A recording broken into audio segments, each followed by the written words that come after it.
سنا سے شادی کر لی جائے۔ عائشہ کی اسد کی دوسری بیوی کا نام سنا تھا۔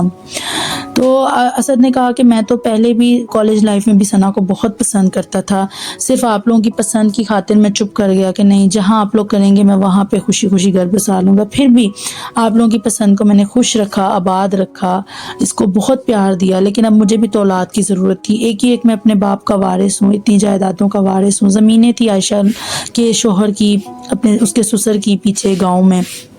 اس نے کہا کہ اس کے لیے کوئی نہ کوئی وارث تو چاہیے تھا نا، تو میں نے شادی کر لی۔ خیر سنا بھی عائشہ کے ساتھ بہت ہی روڈلی بیہیو کرتی تھی، آتے جاتے اسے یہی کہتی تھی کہ جس دن بھی مجھے یہ خوشخبری سنائے گا اللہ پاک کی ذات، سب سے پہلا میں گفٹ اپنے شوہر سے تمہاری طلاق کا مانگوں گی۔ اور یہ سنتی اور عائشہ ہر رات روتی گڑ گڑاتی اللہ پاک کے سامنے کہ یا اللہ پاک مجھے بھی ایک اولاد سے نواز دے، بس ایک اولاد ہی تو چاہیے مجھے۔ خیر عائشہ کا شوہر بالکل ہی عائشہ کے کمرے میں جانا بند کر گیا تھا۔ اس کی ساس نے ایک دن اپنے بیٹے سے کہا کہ بیٹا وہ بھی تمہاری بیوی ہے، اسے بھی تمہاری ضرورت ہوتی ہے، زیادہ نہیں تو تھوڑا سا ٹائم تو اسے دیا کرو۔ اپنی ماں کے کہنے پر عائشہ کا شوہر رات کو کبھی کبھار اپنی بیوی کے پاس جاتا، یعنی کہ عائشہ کے پاس جاتا، اور پھر صبح ہوتے ہی سنا کی آنکھ کھلنے سے پہلے واپس سنا کے کمرے میں چلا جاتا۔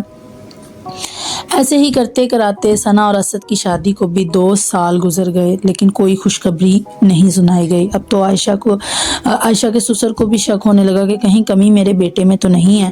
خیر ڈاکٹرز کو چیک اپ کروایا اسد نے بھی، تو اسد میں بھی کوئی کمی نہیں تھی، اور اس کی دونوں بیویوں میں بھی کوئی کمی نہیں تھی، لیکن اللہ کی دیر تھی۔ خیر جب عائشہ کی سنا اور اسد کی شادی کو 3 سال گزر گئے اور عائشہ اور اسد کی شادی کو 6 سال ہو گئے، تو دوبارہ سے سنا کا چیک اپ کروایا گیا، تو عائشہ میں تو کوئی کمی نہیں تھی۔ ڈاکٹرز نے یہی کہا کہ پھر عائشہ میں کوئی کمی نہیں ہے، لیکن جب سنا کا چیک اپ ہوا تو ڈاکٹرز نے کہا کہ سنا کبھی بھی ماں نہیں بن سکتی، سنا میں پرابلم تھی، سنا بانجھ تھی۔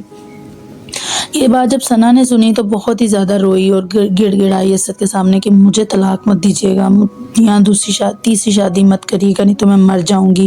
میں پتہ نہیں کس طرح سے عائشہ کو بھی برداشت کرتی ہوں، لیکن عائشہ کا صبر یہ تھا کہ اس کے سامنے سنا یہ سب باتیں کر رہی تھی اور وہ سن رہی تھی، اور وہ کوئی جواب نہیں دے رہی تھی، کچن میں کام کر رہی تھی، بس سب عائشہ پر حکم جماتے۔ اس کی ساس اگر اس کی مدد کرنے کی کوشش کرتی تو اس عائشہ کا سسر یہی کہتا کہ اسے کرنے دو، اس کی ذمہ داری ہے تمہاری نہیں۔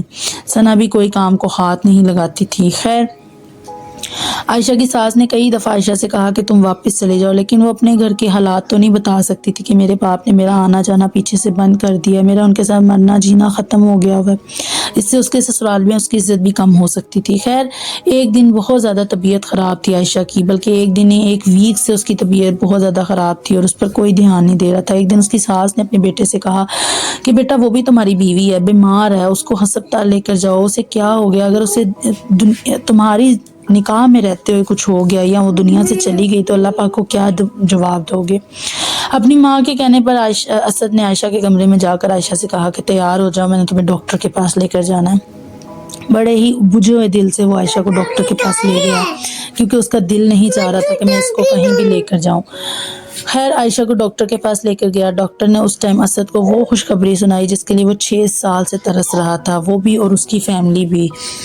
ڈاکٹرز نے اسد کو کہا کہ آپ کی بیوی 2 مہینے سے حاملہ ہے اور آپ اس کا خیال نہیں رکھ رہے، بیبی بہت زیادہ کمزور ہے اور 1 نہیں 2 ہیں، یعنی کہ آپ کے ٹوینز بچے ہیں۔ اللہ پاک کی کرنی دیکھیں کہ اللہ پاک نے اگر سنی ہی تھی عائشہ کی تو اللہ پاک نے اس کو 2 بچوں سے نواز دیا۔ خیر عائشہ بہت زیادہ خوش تھی، اسے لگ رہا تھا کہ وہ دوبارہ سے دنیا میں آ گئی ہے، اس کی وہ خوشی بالکل نہیں سنبھالی جا رہی تھی اس سے۔ اور جب گھر آ کر اس نے اسد نے اپنی ماں کو اور اپنے ابو کو اور سنا کو یہ خوشخبری سنائی تو سنا عائشہ کے پیروں میں بیٹھ گئی اور کہنے لگی کہ مجھے اپنے میرے شوہر سے دور مت کرنا، میں تمہیں کہا کرتی تھی کہ جب بھی مجھے اللہ پاک کی خوشخبری سنائے گا تو میں تمہیں طلاق دلوا دوں گی، لیکن تم ایسا مت کرنا، میں مر جاؤں گی، میرے پیچھے کوئی نہیں ہے۔ عائشہ نے اپنی جو ہے سوتن کو اٹھایا اور کہا کہ میں تمہارے ساتھ ہوں، میں ایسی نہیں ہوں، مجھے اللہ پاک نے بہت اچھا دل دیا ہوا ہے۔ خیر ایسے ہی کرتے کراتے 9 مہینے گزر گئے، سب اس کا خیال رکھنے لگے، سنا کا بھی رویہ اس کے ساتھ ٹھیک ہو گیا، ڈر گئی تھی کہ کہیں عائشہ مجھے طلاق نہ دلوا دے۔ خیر عائشہ کے شوہر نے کہا ہوا تھا کہ جس دن تم میری گود میں بچے ڈالو گی، تم جو مانگو گی، اگر تم کہو گی تو میں ثنا کو طلاق بھی دے دوں گا۔ اور عائشہ ثنا بھی اس ڈر سے 9 مہینے گزار رہی تھی کہ کہیں عائشہ اسد سے طلاق ہی نہ مانگ لے گفٹ میں۔ خیر ایسے ہی کرتے کرتے 9 مہینے گزر گئے اور عائشہ کے ہاں 2 ٹوینز بیٹے پیدا ہوئے۔ عائشہ نے گھر آتے ہی ایک بچہ ثنا کی گود میں ڈال دیا اور ایک بچہ اپنے پاس اپنی گود میں رکھا اور ثنا سے کہا کہ میری تربیت ایسی نہیں ہوئی کہ میں تمہیں تمہارے گھر سے بے گھر کر دوں۔ یہی ڈر کچھ سال پہلے مجھے بھی تھا کہ کہیں تم مجھے میرے گھر سے بے گھر نہ کر دو، لیکن میں ایسا نہیں کروں گی۔ ایک اللہ نے مجھے تمہارے لیے دی ہے، ایک بیٹا تمہارے لیے دیا ہے اور ایک میرے لیے۔ اور پھر وہ ہنسی خوشی زندگی بسر کرنے لگے۔ ایسے ہی 2 سال پھر گزر گئے اور اللہ پاک نے عائشہ کو 2 ٹوینز بیٹیوں سے نوازا۔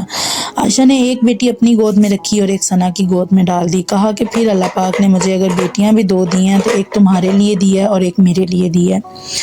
اور عائشہ کا دل اور عائشہ کی عبادتوں نے اسے اس مقام تک پہنچایا تھا۔ آج عائشہ کے بھی 2 بچے ہیں اور ثنا کے بھی 2 بچے ہیں، اور نہ تو بچوں کو پتہ ہے کہ ان کی اصل ماں کون ہے اور نہ ہی جو ہے دنیا میں کسی کو پتہ ہے۔ عائشہ نے بھی کہا کہ آج سے تم ہی انہی کی ماں ہو، تم ہی ان کی سب کچھ ہو، نہ تو دنیا والوں کو پتہ چلے گا، صرف کلوز جو رشتے تھے ان کو پتہ تھا۔ اگر ہم سب بھی عائشہ کی طرح سوچنے لگ جائیں، اللہ پاک پر یقین رکھیں۔ عائشہ نے اللہ پاک پر یقین نہیں چھوڑا، تہجد فجر ہر نماز پڑھتی، اپنے کاموں کے ساتھ اللہ پاک کے ذکر و اذکار کرتی، اللہ پاک سے مانگتی۔ اس نے پیچھے کا دروازہ، ہم لوگ آج کل کے دور میں ذرا سی اپنے شوہروں سے لڑائی ہو تو ہم اپنے گھر بھاگتے ہیں، اپنے ماں باپ کے گھر بھاگتے ہیں۔ دیکھیں عائشہ بھی تو نہیں گئی، اللہ پاک پر یقین رکھا، اللہ پاک سے اس نے اپنے انصاف کی دعا مانگی، اللہ پاک نے اسے سب دیا۔ اس نے کسی کے لیے بغض نہیں رکھا۔ وہ چاہتی تو ثنا کو طلاق بھی دلوا سکتی تھی، ثنا کو اپنی زندگی سے نکال بھی سکتی تھی، لیکن نہیں، اس نے اپنے 2 بچے ثنا کی گود میں ڈالے اور 2 اپنی گود میں رکھے۔ اللہ پاک سے مانگیں، بار بار مانگیں، وہ ضرور نوازے گا۔ اللہ حافظ۔